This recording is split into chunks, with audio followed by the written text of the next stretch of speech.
I, Julia, will be presenting on the attitudes and beliefs about menopausal transition across cultures. This presentation was put together by Lacey, myself, and Laura. Women comprise about half of the world's population, and about 90% of women will reach the age of 65. So essentially, this means that the vast majority of women will experience menopausal transition at some point in their lifetime. Menopause typically occurs between the ages of 45 and 51 years of age, and the average onset is about 51.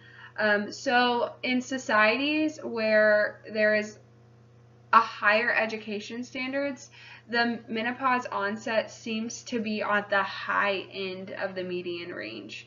So a lot of if there's a society with higher education standards, the women might have onset at 52, 51, 53. So we just wanted to define some of the words associated with menopause before going into depth in this presentation. So one, menopause transition is defined as a period of time when women are experiencing menstrual cycle changes that reflect endocrine changes. And then early menopause transition is defined as a menstrual cycle of increased variability. So they will likely have 7 more day cycle length differences within 10 cycles from the initial variable cycle. During this time, there will also be elevated FSH, variable and elevated FSH during the follicular phase. So late menopause transition is defined as amenorrhea for 60 or more days, increased cycle length, increased and ovulatory cycles, and extreme hormone fluctuations. Early postmenopause is when the FSH continues to increase, estradiol continues to decrease for 2 years after that final menstrual period. And oftentimes vasomotor symptoms will start happening in this time. So perimenopause is the time period for up to a year after that final menstrual period, and then menopause is more than 1 year after the final menstrual period. Late postmenopause is when hormone levels stabilize. There's more prominent urogenital and vaginal symptoms at this point. So cultural beliefs, perceptions, and attitudes surrounding menopause tend to shape their experience, the symptoms that they get, how they expect these symptoms to be managed. But on that same token, within every culture, there is also a diversity between individuals and their experiences. So it's very important that as nurse midwives, we avoid stereotyping and anticipating what a certain person from a certain culture may have or experience when they're going through menopausal transition. So the main contributing factors to menopausal transition and experience are biological, psychological, social, and cultural. It's really difficult to isolate each component, but there are larger trends that can be seen and have been noted between cultures. So some general ideas that influence experience. Individual attitudes toward menopause have a significant role in the overall experience of menopause and act largely as self-fulfilling prophecies. And then attitudes are most commonly informed by female relatives and friends, particularly mothers. And the most negative attitudes tend to come from women who have undergone surgical menopause. And then cultural views of menstruation have significance regarding its cessation. So in some cultures, such as Islamic and African societies, women no longer have to observe strict gender roles following bleeding cessation and tend to report less transitional symptoms. So that's going to be what we talk about a lot in this presentation, is how women regard this cessation of menstruation among different cultures. So in societies that associate menopause with privilege, symptoms tend to be less, and the transition experience tends to be more positive. So for example, they'll have increased social status, increased participation in ceremonies, they're considered more wise, and so menopause is considered a positive experience. They'll also have relief from menstruation, contraception, and then sexual freedom. And then in societies that associate women's value with the ability to bear children, attitudes tend to be negative, with more physical and emotional symptoms. And this is oftentimes occurring in patriarchal societies. So, some generalized cultural differences. Japanese women have the lowest occurrence of osteoporosis, breast cancers, heart disease, and reproductive cancers, and tend to outlive women in the West by up to 5 years. So, the reporting of hot flashes in Japanese women is significantly lower than other countries, about 37% to 52%. And then when Japanese women migrate to the United States, their disease prevalence increases to be similar to people over here in the Western world. And then Asian countries have lower prevalence of vasomotor symptoms overall. On the contrary, Turkish women, their average age of natural menopause is about 53. And 90% of the women hold a negative view. They consider menopause as the end of their youth.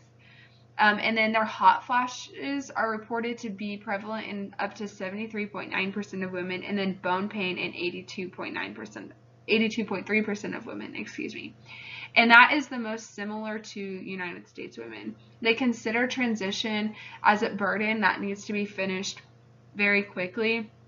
However, some women view the actual cessation of menses as freedom of hygiene, contraception, pregnancy, and uncleanliness.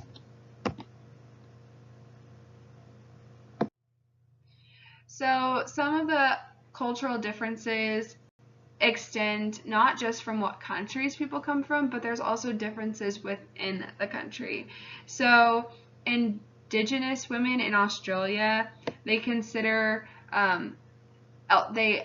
elder respect in menopause is associated with a gain in respect. So the older they get, they consider that they're going to get more respect. And then when they go into menopause, that's part of those milestones, so they're going to get more respect. It's extremely private. It's women's business, leading to lack of symptom recognition. And that's because they're not really talking about it. And then Australian women that are non-indigenous, they tend to have hot flashes, but the area in which they live plays a role in how prevalent hot flashes are. So women that live in rural areas experience hot flashes of about 36%, whereas in urban areas it's about 71.9%. And then they also consider it that older women have increased respect. So some of the cultural difference between Mayan Indians and the Greek culture is Mayan Indians, their average age of menopause is 44, with no reporting of symptoms other than menses cessation. So it's hypothesized that these women spend the majority of their reproductive lives pregnant or breastfeeding, which results in a constant state of low estrogen, so they're not as greatly affected by the estrogen withdrawal. So there's also some science to back up why they don't really have any symptoms. And then there's anticipation of menopause because they have freedom from activity and food restrictions of menstruation. And then in the Greek culture, it's viewed as a natural life transition, but it's associated with old and ejection from mainstream society. So while they know it's normal, they're also concerned with feeling like they don't fit in with society and that they're old. And then menstrual taboos are removed, so full participation in church is now allowed. And then 73% will report hot flashes.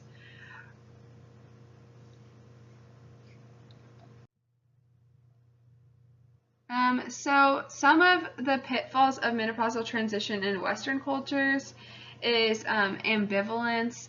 It reminds them that they're aging. So as opposed to youthful beauty and utility, they're now getting older. And there's the medicalization that creates a message that there's a problem that needs to be fixed. Pharmaceutical ads contribute to the perception of unwelcome annoyances. They're no longer in control. And then some of the things that are heard in Western cultures is that it's, quote, reproductive failure or ovarian failure.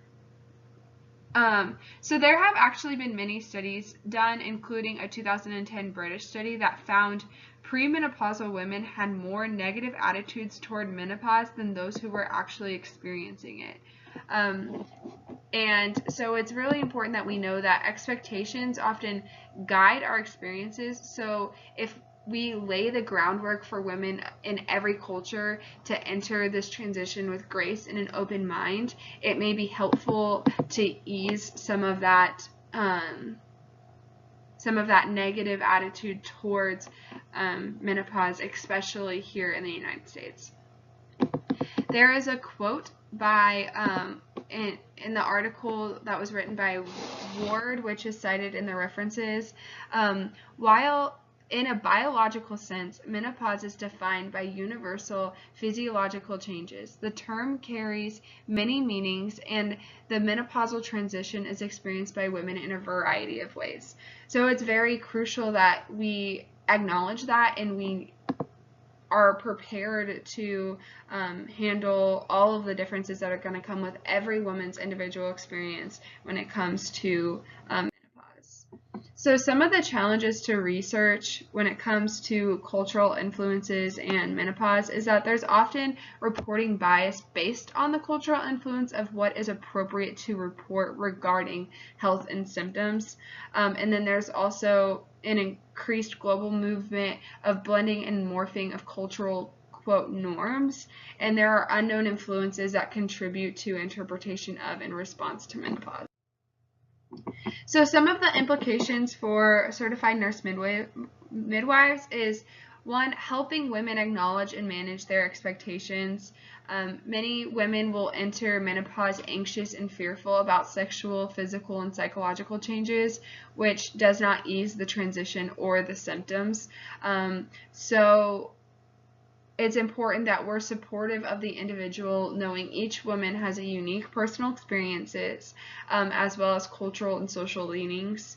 And then perimenopausal women were in transition from the negative expectations of menopause to the positive reality of their experience. Many perimenopausal women felt uplifted, confident, and physically and emotionally healthy at this stage of their lives and talked about the advantages of menopause. And as certified nurse midwives, if we try to shed a positive light on this transition in their life, it might cause an ease of those negative expectations. So the last thing is full global diversity is not yet widely established, and as such, care must be taken to avoid oversimplified categorical assumptions.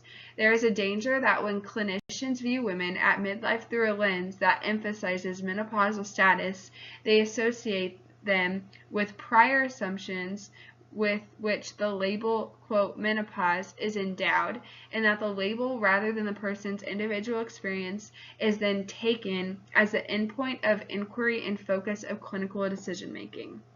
Medical practice, aiming for clinical excellence, would treat each woman's transition as her unique pathway through midlife.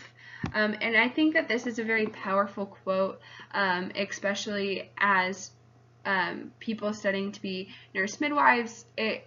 It's definitely very important that we look at each woman as in their own symptoms and not assume what we expect the menopausal symptoms to be. And it's very easy as clinicians to do that, to kind of try to categorize these are the menopausal symptoms, but as long as we're being compassionate and diligent with our assessments and talking to women and making sure that they understand that we are caring for their individual symptoms and what they're experiencing, then we're going to be helpful to these women that are going through this transition in their life. And then these are our references.